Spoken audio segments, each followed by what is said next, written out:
안녕하세요. 사랑하는 성도님, 오늘은 6월 24일입니다. 일어나라 빛을 발하라. 오늘 말씀은 이사야 60장 1절입니다. 일어나라 빛을 발하라. 이는 내 빛이 이르렀고 여호와의 영광이 내 위에 임하였음이니라. 아멘. 하나님은 무기력하게 슬픔과 절망에 주저앉아 있는 이스라엘 백성들에게 일어나 빛을 발하라고 명령하십니다. 일어나라는 명령은 패배와 애통의 옷을 벗고 무덤과 같은 절망의 자리에서 깨어나라는 거룩한 명령입니다. 또한 빛을 발하라는 명령은 수동형인데 스스로 빛을 발하는 것이 아니라 하나님께서 비추어 주신 구원의 빛으로 일어나 비추라는 뜻입니다. 이 빛의 실체는 하나님의 영광입니다. 하나님의 구원의 영광은 이미 그들 가운데서 시작되었으며 하나님께서 이루실 것입니다. 성도는 스스로 빛을 내는 발광체가 아니라 영원의 지평선에서 떠오른 여호와의 영광을 온몸으로 받아 세상의 어둠 속으로 비추는 거룩한 삶으로 부름을 받았습니다. 하나님의 자녀는 오직 하나님의 은혜로 삽니다. 하나님은 짙은 어둠 속에 절망한 백성에게 먼저 찾아오시고 영광의 빛을 비추어 주셨습니다. 우리가 삶의 실패와 죄책감을 털어내고 일어설 수 있는 것은 예수 그리스도의 구속의 역사를 통하여 하나님의 영광이 우리에게 비추었기 때문입니다. 우리의 사명은 하나님의 비추심에 믿음으로 응답하는 것입니다. 우리가 이 땅에서 겪는 고난과 어둠은 생명과 구원의 빛으로 찾아오시는 하나님의 영광에 비하면 아무것도 아닙니다. 여호와의 영광이 임할 때 세상의 고통과 절망이 아무리 세차게 밀려온다 하더라도 그것들은 결국 떠오르는 햇빛 앞의 안개처럼 증발하고 말 것입니다.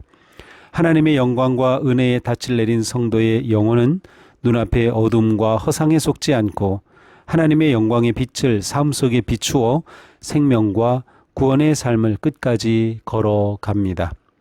교회는 부활하신 그리스도의 빛을 받아 죄와 불의로 어두워진 세상의 틈새 속에 하나님 나라의 공의와 평화를 비추며 새 창조를 이루어가는 마중물이 되어야 합니다. 하나님의 영광의 빛은 우리의 내면의 어둠과 절망의 벽을 깨뜨립니다. 그리고 창조자 하나님의 영광의 빛으로 세상을 밝히고 구원하는 사명의 길로 우리를 보내십니다. 하나님의 자비로운 얼굴빛이 우리를 비추고 있음을 신뢰하고 감사하며 거룩한 사명을 향하여 담대하게 나아가는 것이 우리의 마땅한 삶의 길입니다. 아일랜드의 북부 계곡에는 신비롭고 오래된 선사시대의 석조 고분인 뉴그레인지가 있습니다. 기원전 3200년경의 이 거대한 고분에는 죽음과 어둠을 상징하는 거대한 돌로 만들어진 방이 있습니다. 이 방은 1년 내내 빛이 들어오지 않는 완벽한 암흑과 정적 속에 갇혀 있습니다. 그러나 1년 중 낮이 가장 짧고 밤이 가장 긴 동지 아침이 되면 이 어둠의 요새에 수천 년 동안 단 한 번의 오차도 없이 반복되어 온 경이로운 기적이 일어납니다. 고분 입구 바로 위에는 고대 엔지니어들이 정교하게 설계해 놓은 루프박스라는 아주 좁고 특수한 창문이 하나 뚫려 있습니다. 동짓날 아침 대지를 깨우는 태양이 지평선 위로 떠오르면 찬란한 태양의 광선이 좁은 루프박스를 통해 19m 아래의 방 바닥을 비춥니다. 이 순간 절대 흑암의 이 방은 전체가 찬란한 황금빛 광채로 물들고 무덤은 장엄한 빛의 성소로 변모합니다. 이는 일어나라 빛을 발하라 내 빛이 내게 이르렀다라는 말씀이 우리 삶에 이루어지는 모습과 같습니다. 하나님의 영광의 빛이 우리의 가장 깊은 어둠을 비출 때 우리는 빛을 발하는 거룩한 존재로 일어서게 됩니다.